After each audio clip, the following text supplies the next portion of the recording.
What's up, everybody? This is your man, Dr. John C. Turner, aka the Professor JT. And man, I got some heavy hitters on tonight. Boy, I hope you tuning in. I hope you are. I hope you comment tonight and let these doctors know that they are on the Doc Chat show. I got Dr. Yana, Dr. Anthony, Dr. Ashley, and Dr. Kevin, and they are going to tell you how you can get through your doctor degree because, baby, they did it. And trust and believe, if the Lord can help them to get to it, you can get through it. Hallelujah and amen. We are a wonderful, wonderful ladies first show. So we're going to start out with Dr. Yana. Introduce yourself. Let the folks know a little bit about yourself. Welcome to the Doc Chat show. Thank you. Good evening. My name is Yana Hollingsworth. I use she, her pronouns, and I received my doctorate degree from Morgan State University in Baltimore, Maryland. My graduation will be this upcoming May, so I am going to be a very recent graduate, but my degree is complete. I have successfully defended and signed the necessary forms. And just a little bit about me, I have been in higher education as a professional or a paraprofessional for about 10 years. Which is what my degree is in. It's a PhD in philosophy with an emphasis in higher education administration. I have worked in numerous auxiliaries across higher education, including admissions, financial aid, multicultural and diversity services, academic advising, trio services, so on and so forth. So yeah, that's a little bit about me. We appreciate you. Appreciate you being on the Doc Chat. Next up, Dr. Ashley Swift. Welcome to the Doc Chat. Let the folks know a little about yourself. Yes. Hello, everyone. My name is Ashley Swift. I also go by she, her pronouns. I received my degree from Mississippi State University in Starkville, Mississippi. Last year, crazy to think that it's already been a year. I had it as my personal goal for me to graduate with my doctorate the same year as my 10-year high school reunion. And thankfully, the Lord allowed me to do that. So I started working higher ed professionally in 2020. And now I am kind of higher ed adjacent. My professional experience has been specifically fraternity and sorority life and diversity and inclusion, but now I have pivoted back into fraternity and sorority life, and I am so excited to be here. Thank you. Awesome. Dr. Anthony Webster, our new doctor as well. Welcome to the Doc Chat. Let the folks know a little about yourself. Absolutely. Good evening, everybody. Dr. Anthony Webster here. Let's see. I finished my PhD May 21st, 2024. So I'm coming up on a year soon. Been doing the work of higher education for about 15 years now. I currently serve as the director of TRIO Student Support Services. And much like my good friend and sister, Yana, we are doing a great work of supporting students who are first generation, low income, and getting them through the university. So love what I do and looking forward to having the conversation with you all tonight. Absolutely. Excellent. And last but definitely not least, welcome back to the Doc Chat, Dr. Kevin Reese. Now, if y'all folks don't know, he the one that got this show together. He said, if you're going to have a show, Dr. JT, you got to have all these great heavy hitters, and he brought it together. So shout out to him. Welcome back to the Doc Chat. Let some folks know about yourself, my brother. What's going on, y'all? It's your boy Kev coming to you loud, live, and in color, all the way from my favorite doc room with the Doc Chat with Dr. JT. Dr. Kevin Reese, I have the privilege and pleasure of serving as the director of the Office of Multicultural Affairs at Georgia Southern University. I am the line dancing doc, right? I like to have a good time, 5 to 85, rhythm, no rhythm. Just having a good time, enjoying life, right? My research is in Black male student support programs and their impact on retention and ultimately graduation. Like Yana, I've had the opportunity to work across a myriad of platforms in higher education to include enrollment management, admissions, student leadership and development, diversity, equity, and inclusion, multicultural affairs, residence life and housing. And now I'm back in multicultural affairs for the time being. We shall see how that turns out. But I am super excited to be here with you all tonight because we're going to have a good time. A time will be had on this here evening. Okay, I found some of the best and the brightest people, okay, who I knew, what I love about working in higher ed, you meet some really, really dope individuals, right? And so we often get a chance to see people. We don't really get to know people. And so I've known Ashley for about almost 10 years. I met Ash when I lived in Nebraska. She was a student of mine in Nebraska. Wow. I met Yana and Anthony. I'm sorry, Dr. Hollingsworth and Dr. Webster, Dr. Swift. I met them, Ujima, cohort 2. Oh, shout out to cohort 2. In 2022 back in Baltimore. And so amazing people, and watching people work in their passion areas is so phenomenal, right? We often talk a lot about the heart work. This is heart work. If you've never worked in higher education, we do this for kids. I tell people every day, I'm in the business of taking kids from where they are to where they need to be. Okay, these are my babies. These are my kids. But, oh, those are my students. No, those are my kids, right? Because I want to be I want to be to them what I didn't have when I was growing up, right? There you go. So There you go. I had amazing mentors in college and amazing support structures, and I want to be that for the next generation of students coming behind me. I believe in Whitney Houston. These are our future, okay? And I need to let them lead the way, but in the correct way, right? We love it. Thank you for having me. We love it. And we appreciate the folks already chiming in, tuning in. Dr. Edwards, we appreciate you very much tuning in with Doc Chat and our good friend, Dr. Whitfield. I always appreciate you chiming in, and I'm telling you, it's going down. And look at this brother right here. Man, that guy, Trayon, boy, you're going to put that doctorate on real soon and look real good, my brother. Absolutely. We appreciate you for tuning in, and we thank you all for tuning in. Hey, if you are tuning in, go ahead, drop the comments. Go ahead and give your tips. Whatever you want to say, show love to these great doctors. We about to get this show started. So, Dr. Yana, we're going to jump in. We want folks to know as we jump into life as a doctor. If you could go back right now and say, man, here's some pre-doctorate tips for anybody looking to become a doctor, Dr. Yana, what would you tell them first off? I think my initial advice as a pre-doctoral student is really know your why. What is leading you to seek this degree, because that why is going to give you the motivation to continue it during the adversity that you face, is going to instill the grit in you that you need, because it will get hard and it will get discouraging. And so your why is going to continue to propel you forward. And I will also say, be intentional about the school you choose. The institution that you choose, as well as the faculty that they have, should be aligned with your larger goals and with your career goals, professional goals, and your research interests as well. Cool. Okay. Dr. Ashley, your thoughts? I would say know that you don't have to have a research topic. I was always under the assumption that you had to know what you wanted to research. And of course, it's nice to have an idea so that it can build upon it once you get into doing the program and things like that. But you don't have to have your topic solidified. Again, I agree, know your why, and your topic will come from that. And hopefully, and I'm sure we'll get into this in the conversation, you'll have some supportive advisors and professors, and if not, some supportive community to help you get there. All right, Dr. Anthony. I'm gonna piggyback off what Dr. Ashley said about just that tribe mentality. I think having a tribe in a community going into it is gonna be so important, because there are gonna be days where you're not gonna want to do it, and you need people to say, you know what, go up, write an hour, do 30 minutes. You know, and having those folks as a part of your community to help carry you when you don't know if you can even carry yourself is so important. And the earlier you can establish that community, the better. Dr. Reese, your thoughts? I'm going to echo, you have to have a strong support system, right? This is not for the weak. And if you live in a place by yourself, it's even harder, right? When you don't know anyone. So please have a group of folks who understand your why, right? You can understand your why all day, but you have to have folks who understand why you do the work that you do, why it's important to you, because those are the folks that are going to support you. Like Dr. Anthony said, okay, you got 30 minutes. Okay, I need you to do this today. Get off of TikTok, Kevin. Stay off of TikTok today and TikTok a chapter, right? Like, you need people like that who are going to hold you accountable. So accountability partners are primary. If you don't copyright, get off TikTok and TikTok a chapter. Boy, you better do it. I'm telling you, that is golden for doctorate students. I'm telling you. So we're going to keep the fun on rolling. All right, now you're in the program. You selected your program. Now what tips should we have, Dr. Rana, as we're looking at being in the program?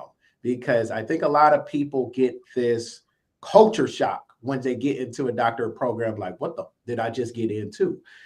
What would you tell somebody once they get into the program? These are maybe 2 or 3 things you need to really have narrowed down in your mind to be able to be successful. You only want me to have 2 or 3?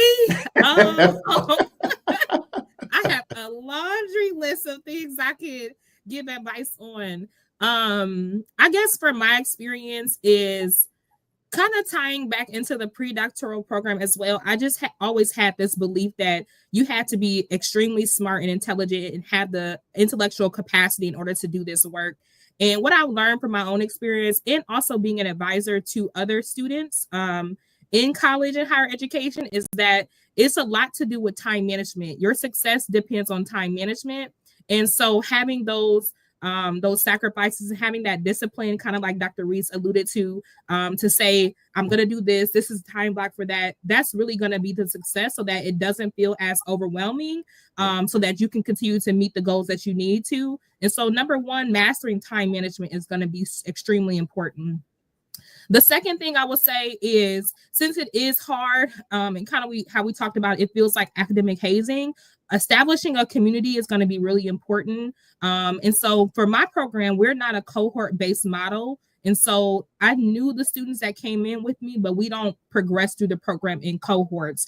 And so there were things that I did to be very intentional about establishing community, because I started in August of 2020, so shortly after the pandemic started, and I had selected my program because it was supposed to be in person, but obviously because of the pandemic, it was no longer in person. And so I created like group chats. I eventually moved from Iowa to Baltimore, and so I did create like meetups for our students and say like, hey, we're going to meet here. Let's go to this baseball game. Let's do this. And I was very intentional about creating that community. And I also sought to like do publications and conference presentations with my colleagues. So when they would talk about their experiences and what they were experts in or had experience, and I'm like, hey, let's talk about this together. Let's do this together. And so building that community really helped me push through the program again during those adverse times. So number one is time management. Number two is course selection. I have more, but I'll leave it at that.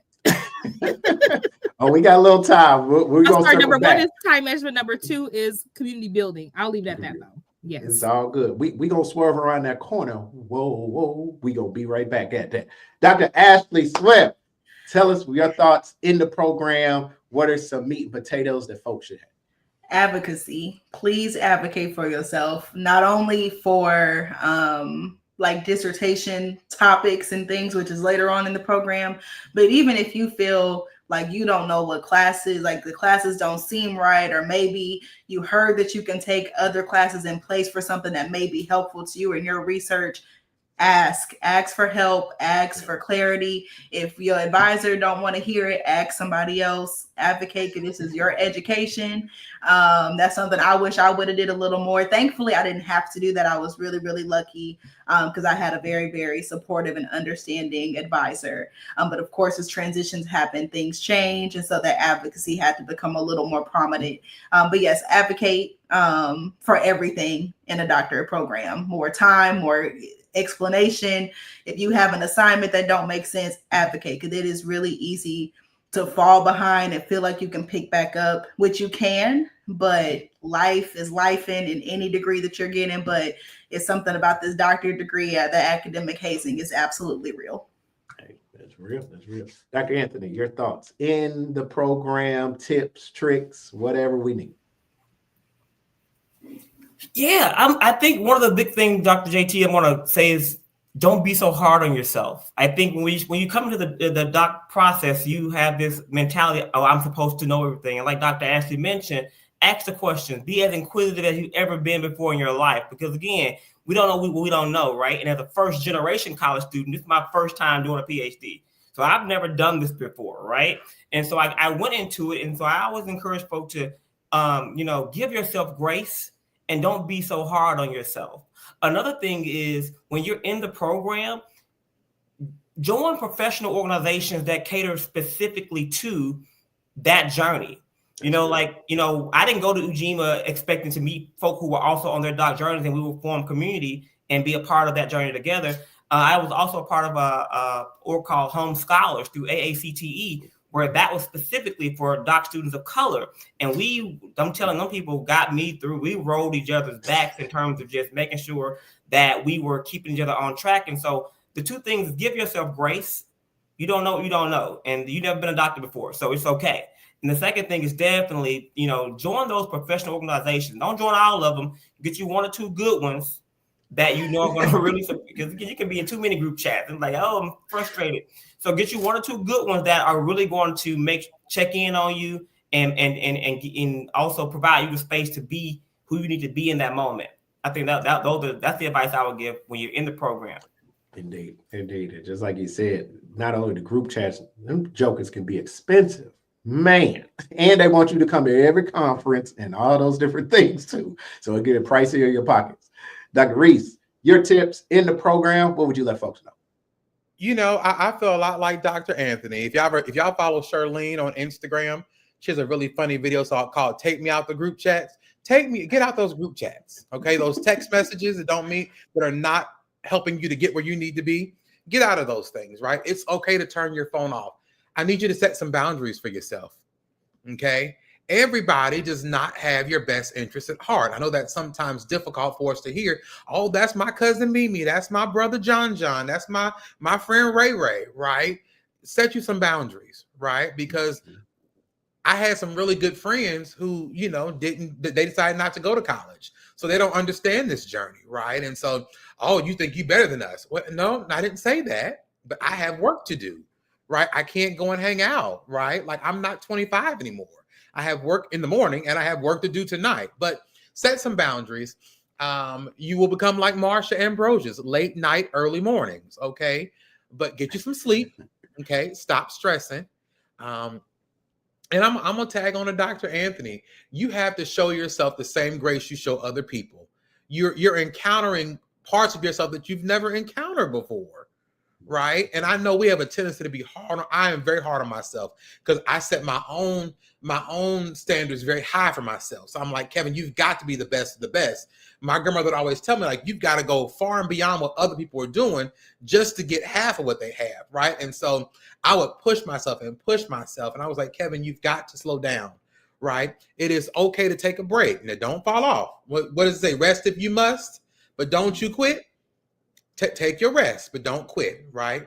So those are my tips. And take deep breaths, okay? Take deep breaths. Tell you folks, we are just getting started here on the Doc Chat. Got Dr. Hollingsworth, Dr. Webster, Dr. Swift, and Dr. Reese, and they are giving you some bomb.com info on how you can get through your doctor journey. And I need to know right now, this final one, finally getting to that completion. You're starting to put the pieces together of what your dissertation is and jumping into that work, that final project work. You're starting to jump into it. If you could go back and tell yourself or tell somebody else who's about to do this daggone thing, Dr. One, what would you tell them?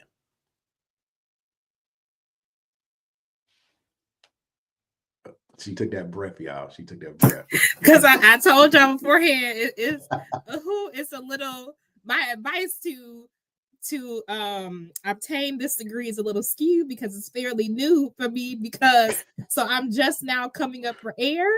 So I can look at it a bit more positively and optimistically now than I probably would have said my advice 2 months ago when I was still in the thick of writing my dissertation. I was pulling all-nighters and having revisions every week.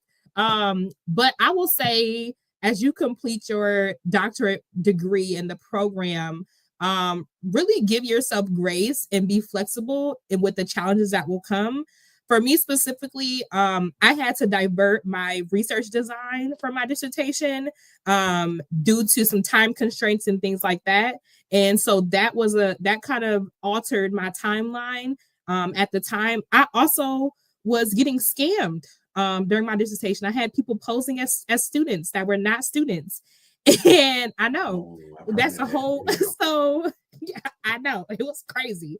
And so having to completely wash out the data that I had and restart was a whole, I really had to encourage, my community and myself was like, girl, you just have to get through this. It's going to be okay. You can still finish. And so really it was really about this. It tested the resilience I had. It tested the ability that I had to be adaptable and overcome challenges that were trying to serve as roadblocks for me. And so I would say, as people are completing their doctorate program, just really be open-minded and flexible to any challenges or adversity that may come up. That's got to be traumatizing. I've heard that too, because some people, they want either the gift cards or they want the gifts that come just to say they were a participant. That's wild, but we're proud. Exactly. Yep. We are proud of you for pushing through that. Dr. Ashley Swift, coming to that finish line, you can start to see the light at the end of the tunnel, but what is going to help that person get there? What helped you to get there?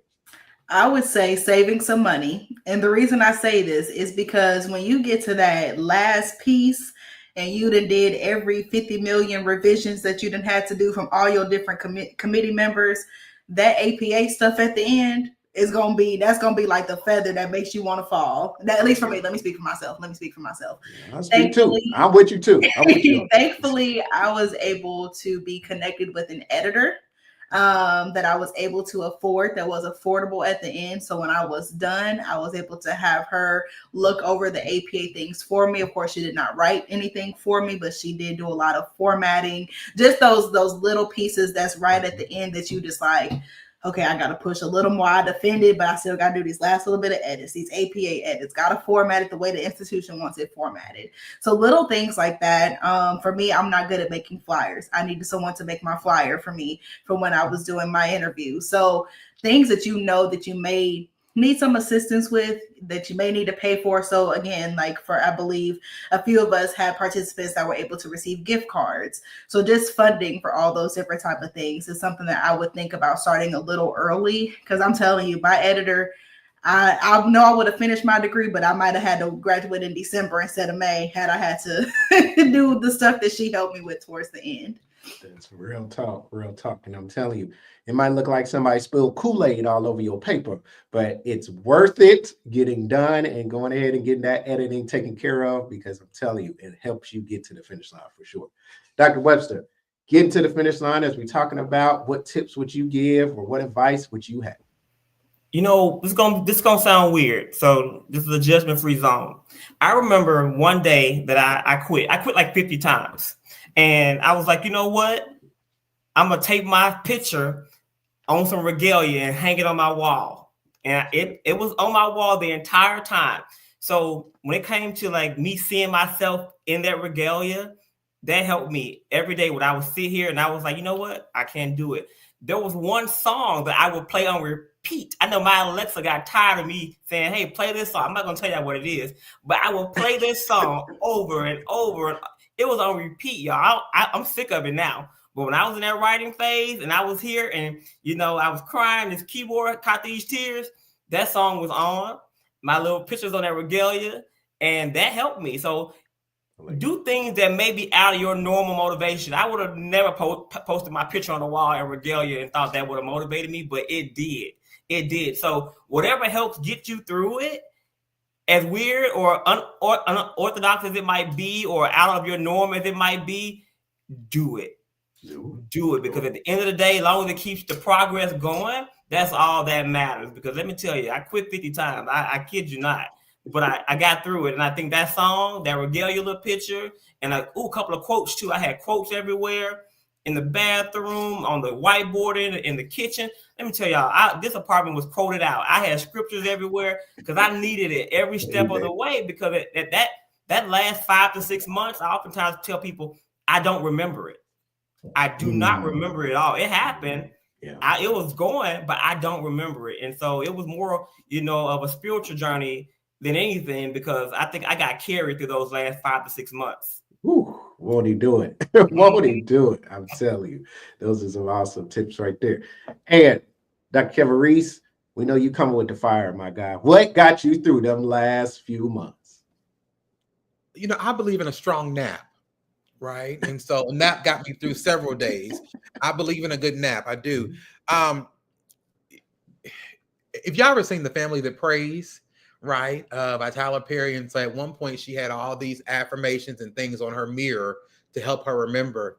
And sometimes you've got to remember exactly who you are. That you're more than a conqueror, that you are powerful beyond measure. And I had to remind myself every day, Kevin, you are not an imposter. You got this, right? You weren't brought this far just to get this far. Okay. Every day there's a song by Elevation Worship. Okay. And I can listen to it every day. It's called I Trust in God. every day. Like I looked on my thing at the end of the year and I played it 586 times. Okay. Like that was just I've got to get through this. I mean, yes, there were some late nights and between when you was kids, you heard that, oh, I can do all things through Christ on my Easter speech. Let me tell you something. That's true. Even as an adult at the age of 40, I can do all things, even finish this program. Okay. Them last 7 to 9 weeks was almost enough to take me right on out of here. My doc said, why is your blood pressure so high, sir? I'm almost done. Just give me a few more days and some cranberry juice. Okay. I'm almost done. But I think between the prayers of my friends and my accountability partners who just knew, when you have people who know your heart, I think that makes it even better. Who can actually pray for you before you can even pray for yourself. Dr. Ed talked about the tears hitting the keyboard. Like that's a real thing, when ain't nobody else there with you. Okay. I need my tears to be my communication. Like, hey, Sky Daddy, hey, Big Jesus, listen, you know what this is. I felt like Whitney Houston. I have nothing left to give. I have edited my heart out. Okay. And she sent back 13 more things. Like I have used Grammarly Premium, Platinum, Diamond, Titanium. Okay. I don't have nothing else to edit, but the affirmations for me got me through. The affirmations, prayers, the scriptures. Ephesians 3:20 is what really got me through my life. If you know Ephesians 3:20. That's what got me through. Exceedingly and abundantly above all that I can think or ask. I remember being on a podcast and a lady said, what's one thing that you want? Like you could just have it right now. I said, I want to graduate and I'm going to graduate. And I had a countdown on my phone every day, 74 days. And I posted on all my hashtags. I just changed the day until it happened for me. And sometimes you got to do that. Talk until it happens. They say you got to say it before you see it. See it before you see it. That's it. I love it. Thank you to all the commenters, everybody commenting in. I'm telling you, keep showing these great doctors love. We got Dr. Hollingsworth, Dr. Webster, Dr. Swift, and Dr. Reese. This is the Doc Chat Show with your man, the Professor JT, Dr. JT, Dr. John C. Turner. We are in the Doc Chat stream. And without further ado, let's see if we can get up some good stuff here. So, as you all know now, these great folks have done it. They are at that finish line, and I am so proud of them. So we're going to start with Dr. Hollingsworth. What did it mean to finally get to that amazing dissertation defense day? And what does it mean to be able to have doctor on your name right now? Well, leading up to the day came kind of as a shock in a sense, mainly because in my mind, I anticipated that it was going to happen a week later. But then when I sent out that doodle to schedule it and realized that everyone's availability was a week earlier than I had anticipated, I was like, oh God. And even more so is because I had scheduled to have my wisdom teeth out a week before this date. And so I'm like, oh my God, I'm not going to be able to talk. Thank God that I just shut up for an entire week and allowed my mouth to heal, that I was able to talk. And I pulled an all-nighter before, and I think that I went into it with more nervousness and anxiety than I needed to. My chair kept telling me, she's like, we wouldn't allow you to do this if we didn't think you were ready. And that was really important for me because, and like my friends and family tell me, like, if nobody else can do this, Yana, you can do this. Like, you were made for this. You are a natural presenter and public speaker. Like, this work, you did this, you were in the trenches, you wrote all these pages, like, you can do this. And so it was anxious, but I was also very excited to share with the world everything that I found, everything that was so meaningful to the Black women that I studied. So my dissertation topic was exploring Black women BSU leaders, so Black student union leaders at predominantly white institutions. And I specifically looked at it from a racialized equity labor lens. And so I explored how they're exerting labor and the universities are exploiting their labor in an effort to ensure that Black life is at institutions, but it's being through the work of student leaders. So I was very excited for this work. It was grounded in my personal experience in BSU. And so I felt very connected to it. And so I was very happy. And it meant a lot more because I think I had over like 30 family and friends in addition to my colleagues that were on the call. Wow. And so it was about 60 people on the call that attended my defense. And that meant a lot. We actually stayed on the call an extra hour and a half, and they were doing strictly dedications to me. They were pouring into me. I cried my eyelashes off because it was so beautiful to hear people say that I inspired them. I am the youngest of 5 siblings. So I'm the baby of my family. And so for me to do this, and I just turned 30. And so for me to do this work at a young age, being the youngest of my family, I'm also the only sibling of mine that doesn't have any kids, but I have 14 nieces and nephews. And so my niece was on the call. So being able to have this moment and create a foundation and a new framework for generations to come within my family, it was just very humbling for me. It was very life-changing for me. And I felt inspired and further driven by the people that I'm a wooer. So I thrive off of like other people's energy. So the fact that people are like, you inspire me, I'm like, well, now you're inspiring me more. So it was like this back and forth energy that was happening. And so now that the degree is done and complete, I'm excited to see what's next for myself. I'm excited to continue the work that I've set the groundwork to do. I'm excited to ensure that this degree is not for me. I put it in the end of my dedication acknowledgments, like, this is because of you. I am because of you.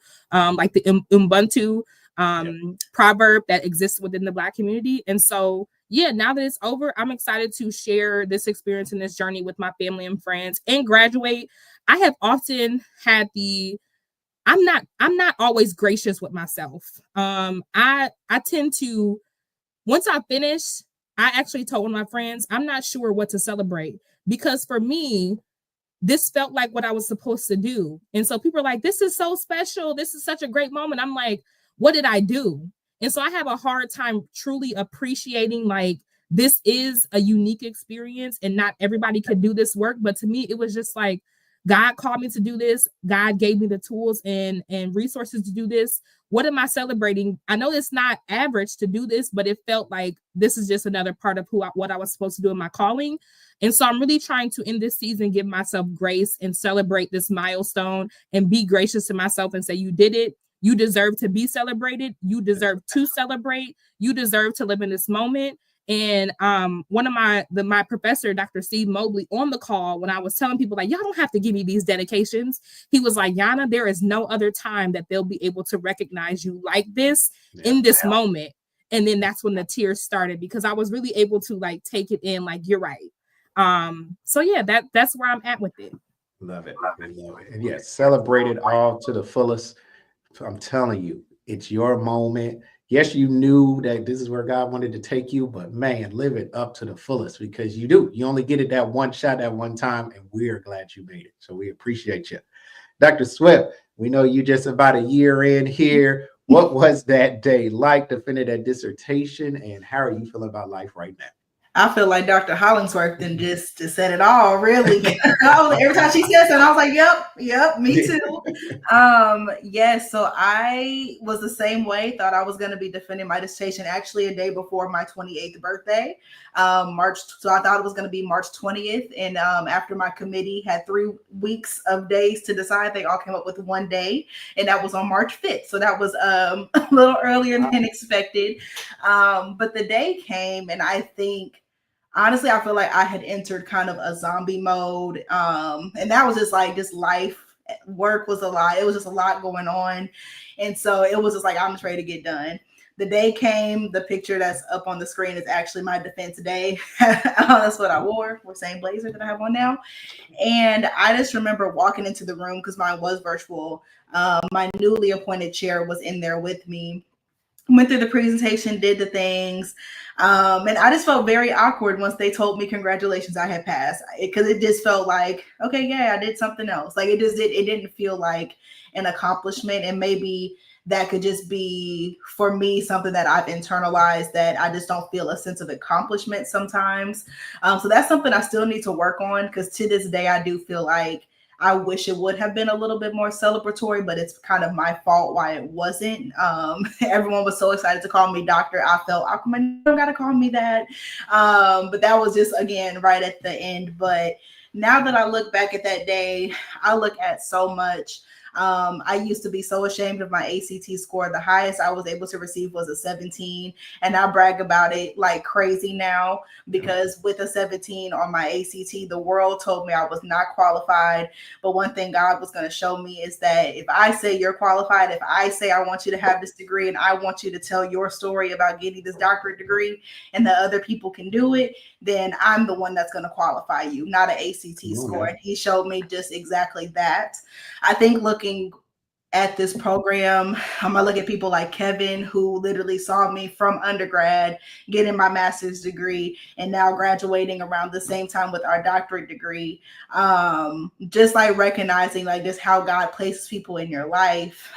For me, it was definitely, I think everything is a spiritual journey, but this was specifically like this happened and I have confirmation that this is what God wanted me to do. This isn't something that I was just doing on my own, or else I wouldn't have made it. So I think for me, it's still a process, even a year later, recognizing how much of an accomplishment this really was and is. But I just look at March 5th, 2024 as just like, wow, I really leveled up. Like I did that. I did this research. I was able to tell other people's stories. My research focused on understanding Black student affairs professionals' perceptions of racialized incidents in fraternity and sorority life, based off of some personal experiences I had working in that space. I was able to do a counter narrative study to allow 12 other people to talk about their pretty much same experiences and just recognize that, wow, not only do I have this degree, but I am equipped enough to be able to do research on people like me who are in the field, who are wanting to do this work, but are constantly torn down by systemic racism and issues that are going on that makes it hard for us to do our jobs and be there specifically for our Black students and students of color. So it's a lot that I have started to realize with this degree and defending this dissertation, but God definitely placed me here with this gift and with this degree for a reason. And I am going to continue every day to seek him and ask, what is it that you want me to do now? Because it's not just a title.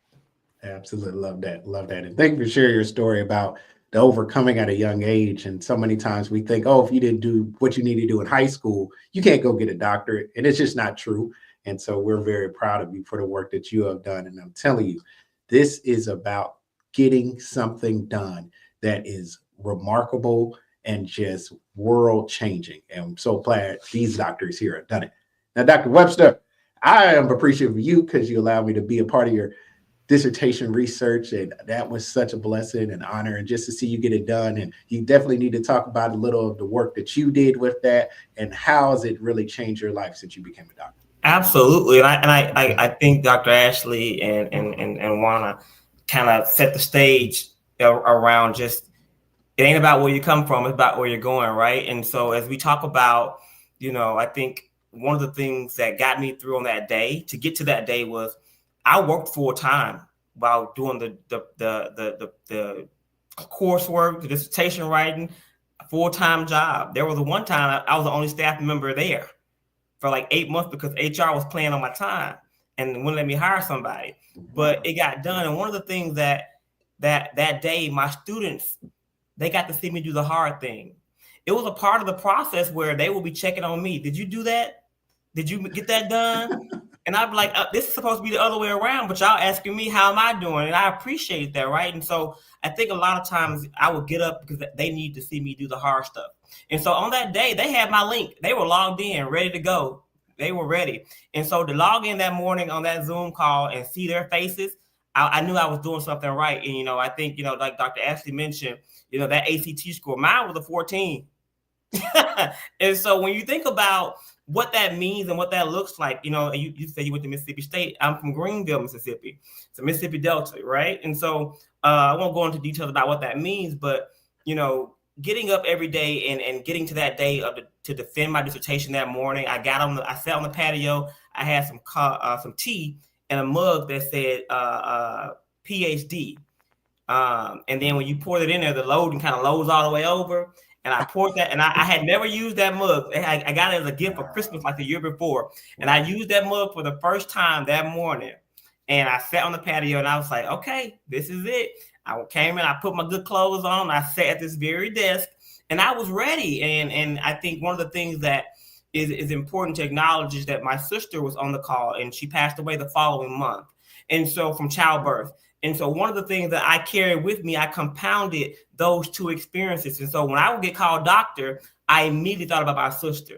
And so it took me a long time after defending to feel comfortable sitting in doctor, because I just felt like I was in a cycle of grief and celebration at the same time. Because I was supposed to go home and we were supposed to have this big party that never happened and all these things, right? And so it took me a while to kind of get out of that cycle of grief and celebration and really stand in, you did that. She was there and she saw you do it, right? And so as Dr. JT mentioned, he was a part of my study, and I did my research on the racialized experiences of Black men who've left student affairs. And as somebody who's worked in student affairs for a better part of close to 15 years now, I thought about leaving the profession because the lift is sometimes so heavy. And those experiences, sometimes you say, I can just leave and go make more money with less stress somewhere else, right? But then you look back and, one of the things that really came out of the study is that Black men who left the profession, they loved it.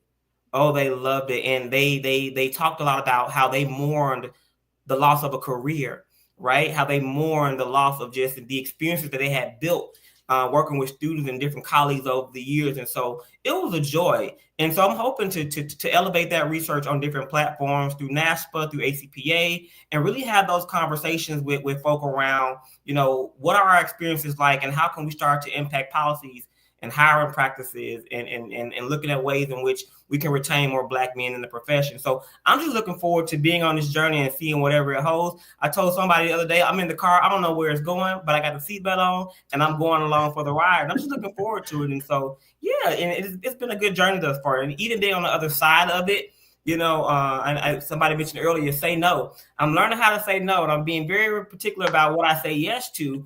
But one of the things that I think is important is that, the opportunities are coming because people want to have the conversations. And anybody willing to listen to me talk about my research, I carry my dissertation book in my book bag. I got it, and I'll pull it out at any moment. And because students, they want to see it. And so that's right. I say, well, here it go, right here. Here it go. And so so it's one of those things where you have to really be comfortable sitting in it. And like I said, I'm just becoming more and more comfortable being called Dr. Webster as a result of what happened last summer. And I think one of the things is that it's only up from here. It's only up from here. So I'm looking forward to the journey and whatever else is next. I love it. Dr. Reese, getting to that finish line, putting them 3 bands on your arm and that wonderful robe on. What was it? What does it feel like? And how does it feel being a doctor?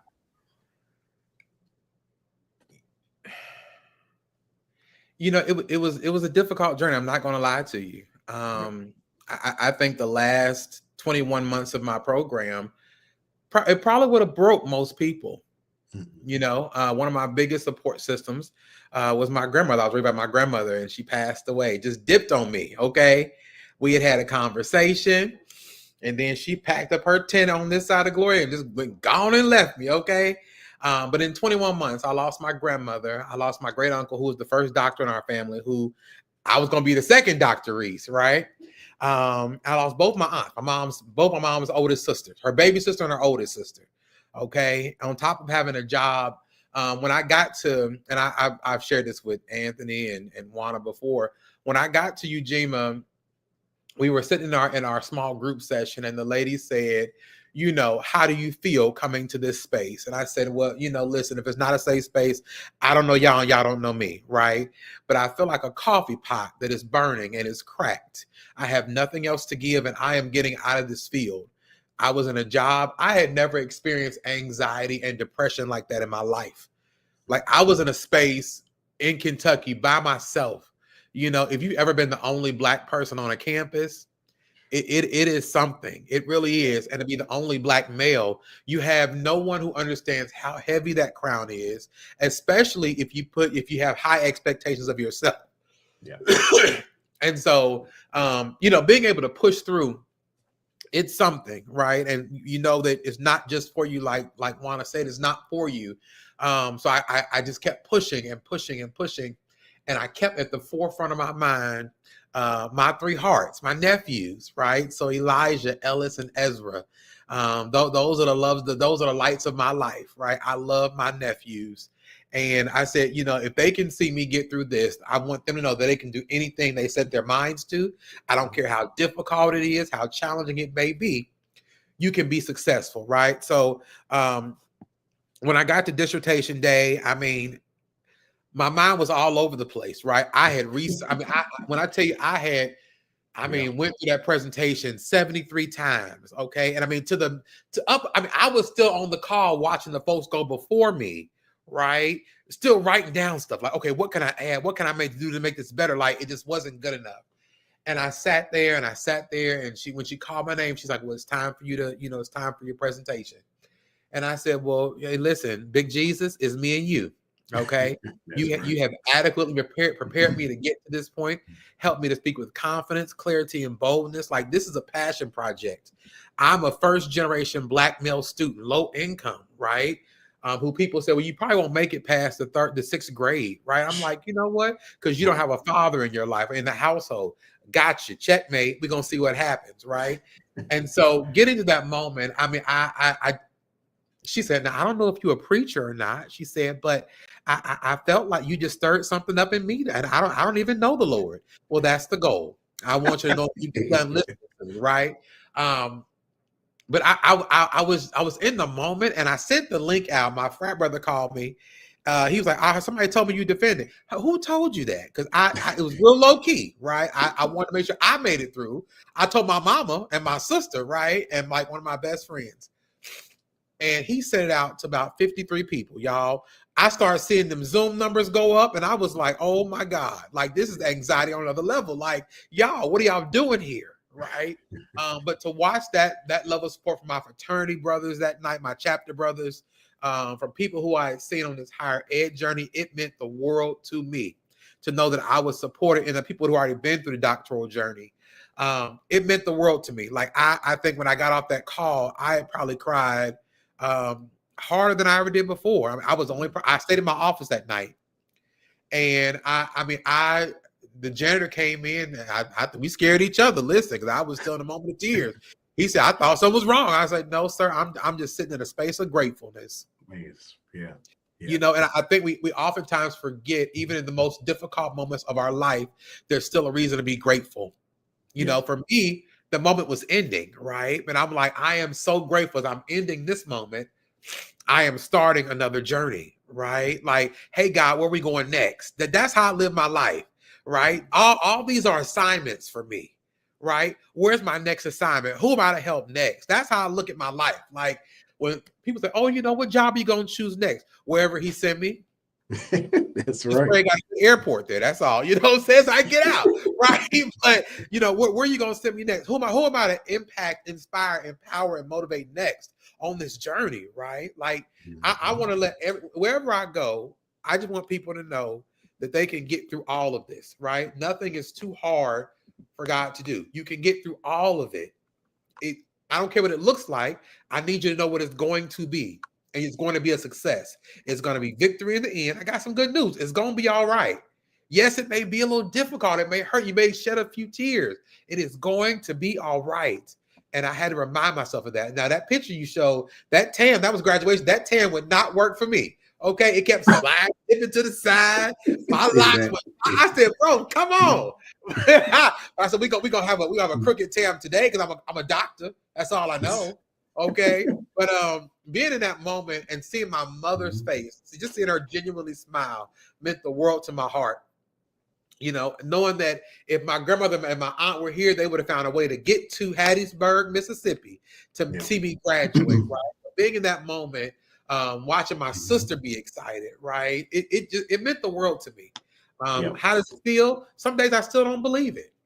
When people be like, oh, hey, doctor, and I'm oh, that's me. I'm so sorry. I'm being funny. I'm so sorry. My fault. I have to get used to that, right? I'm still in a space of gratefulness, but also like disbelief. Like, did you really just do this? Mhm. It's been almost a whole year. Did you really do this? But you know what they say. I hope that my living is not in vain. That if you, when you look at me, you can say, hey, if he can do it, I can do it too. So this is hard work for me. It's been it'll be 17 years in higher ed in April. The same day I defended, it's my higher ed anniversary date. So I'm just grateful for the opportunity, right, to be able to inspire and impact young people and to help them to get to where they need to be. That's the, you got to, I was with Anthony and Yana in a session in New Orleans, and I said this really simple thing. We've got to send the elevator back down. There you go. And Dr. Turner, I appreciate you for these opportunities, right, that you host these people, because you don't have to do this. You don't get paid for this. So I appreciate this, right? Because we're sitting down to other people who are watching us like, hey, if Yana can do it, if Anthony can do it, if Ashley can do it, well, daggone it, I can do it too. If Dr. John can do it, I can do this too. So we appreciate you, right, for pouring back out. But whoever's on this call tonight, you got this. Oh, if you need some help, if you need to shed a tear or 36, listen, that's what we're here. We are helpers one to another, right? So, yeah. We appreciate you, my brother. We appreciate you. Appreciate you, Treyon. We appreciate all the love coming from the folks in the comments. Thank y'all so much just for tuning in. Hey, you see how fast an hour go. Time flies when you're having fun, and we are having a blast here on the Doc Chat. I'm going to give these docs one more final time to give where you can find them and some tips, a final tip that they're going to give. But we would not be doing y'all a favor if we didn't let y'all know that the Doc Chat is on the go and the show is on the road. We are so excited that we are going to be able to greet you all next Monday, March 31st at AABHE. Let me see. I might have to tune this up a little bit. There we go. We have the amazing Doc Chat and Doctoral Student Writing Collective Dinner and Social. This is special to me because when I started out, after I got my doctorate degree, I said, I want to pull somebody else up next.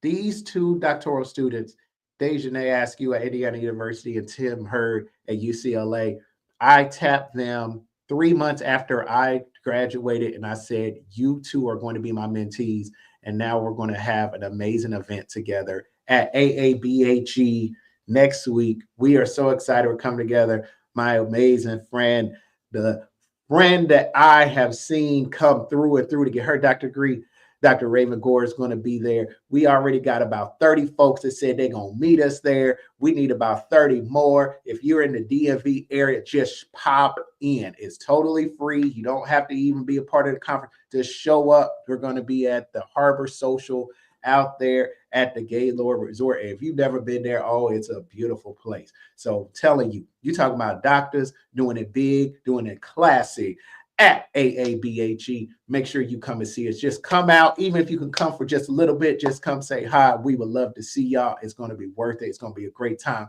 We're going to take all the photos because when you can get that many doctors in one place, I'm telling you, better take a picture because it is a beautiful thing to see. So we are excited to see everybody on next Monday, and we cannot wait to have a great time with you all. Also at AABHE this upcoming weekend, I'm headed on a flight on tomorrow out to that DMV, and the DMV is where it's going to be at because we're going to have a great time all weekend long. AABHE.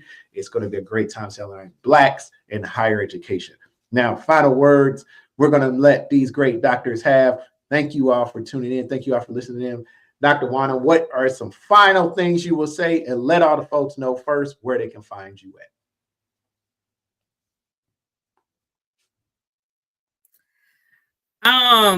Can I not go first this time? Can I hand it to somebody else?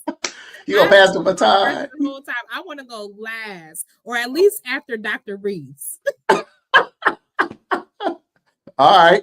So, yeah, Dr. Swift, you're up. You're up. Yes.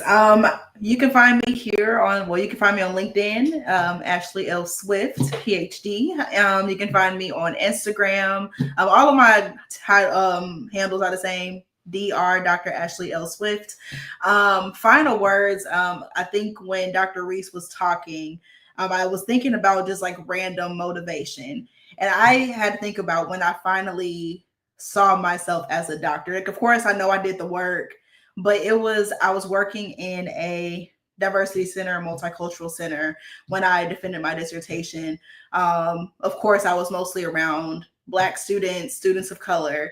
And I started to notice how so many of them took pride in calling me Dr. Ashley or Dr. Swift.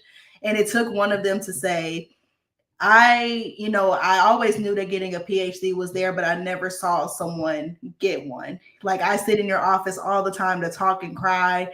I know you've been working on school, but you like are really a doctor now. And that's not what you were when I first met you. And that was kind of like okay, people are watching. Like, so of course it's about me, but this is when God said, like, this is going to be a testimony. He is literally like allowing other people to see something that you may not even see. So those spurts of motivation, that confirmation may come from places that you don't even know or don't even recognize. Because I think that was my biggest moment of like, Ashley, you do need to start going by this title because these students are proud of you. So how are they more proud of you than you are of yourself? And you're the one that did the work. So that's my last little bit of nuggets. Do it. You got it. Hit us up. Thanks for having me. Absolutely. That is the amazing, the great Dr. Ashley Swift. We appreciate you for being on the Doc Chat on today. Dr. Anthony Webster, where can folks find you? And one final tip you love to. Let's see. You can find me on LinkedIn, Anthony Webster, PhD. Also on Instagram, effortlessly Ant is my handle there. And one word of advice or a little tip of advice I would say is when it gets tough, because it will. I didn't say if, I said when. When it gets tough, remember that I have a lot going on in my head with this, but I want folk to really understand that when it gets tough, like that's when you lock in the hardest. That's good. That's good. You lock in the hardest and you give it all that you have because the finish line is just on the other side of that. It really is. It really is. And I told you I quit 50 times. I really did. But I got up 50 times. I went back 50 times, right? And so I think, as you start the journey, or if you're in it and you're in a moment of doubt or disbelief, or you want to quit or give up, or your chair is being difficult, the committee's being difficult, work is working, life is lifing, pause, but don't stop. That's right. The finish line is just on the other side of that challenge. We love it. We love it. And he said he quit 50 times, but guess what? He got up 51. That one last time. That's what mattered the most. The incredible Dr. Anthony Webster. We appreciate you, my brother. So very proud of you. Dr. Kevin Reese, where can folks find you? Tell them about your podcast, my brother. And what tips do you have?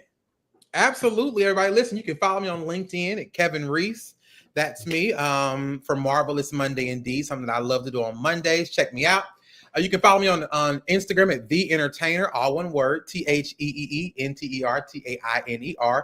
I'm on TikTok at Blue Soul 1914. Okay, have a good time. You can follow me on all the local podcast platforms. My podcast is called The Wednesday Experience. Right, The Wednesday Experience podcast takes listeners on a journey of life, laughter, wisdom, and everything else in between. I'll tell you this, and I'm gonna leave you with my thought. Listen, in the meantime and between time, I need you to govern yourselves accordingly. Drink lots of water and mind your business. Pay attention, stay in your own lane. Be grateful for absolutely everything. Don't forget to smile as much as you can, even if you don't have all your teeth. Still smile because somebody's looking forward to it. And whatever you do, don't forget to put on lotion because you cannot be ashy and be successful. And here's your thought for the week. Be the kind of person who leaves a mark and not a scar. Thank you for having me tonight. I sure appreciate you. That's Dr. Kevin Reese, bro. I'll tell you, bro, follow that man. Follow that podcast. We appreciate you being on the Doc Chat. And rounding us up, Deanna, I know you're ready now. I know you're ready. I am ready. So thank you again.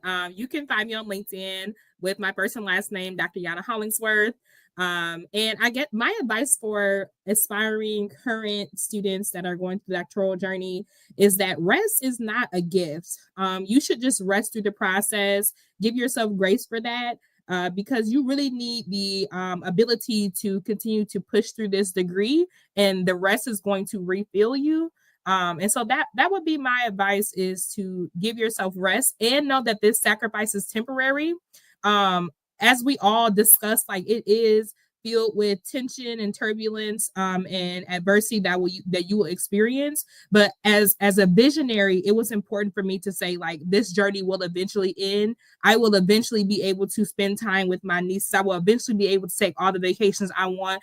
I will eventually be able to go to the gym at a decent time. And so understanding, like, the sacrifices that you make are temporary, and your life will get some sense of normalcy back once you get the degree. But you have to input these sacrifices now, because time will pass. Regardless if you do the sacrifices now, time will continue to go on. You will continue to age. Life will continue. And so make their sacrifices now to build your future for what you want it to be later. Indeed, indeed. And that's amazing. Dr. Luana Hollingsworth, we appreciate all their insights. We appreciate all your insights, all of the commenters, everybody that tuned in. There's a little bit of Mississippi connection here. My mother's side of the family is actually from Clarksdale and Dublin.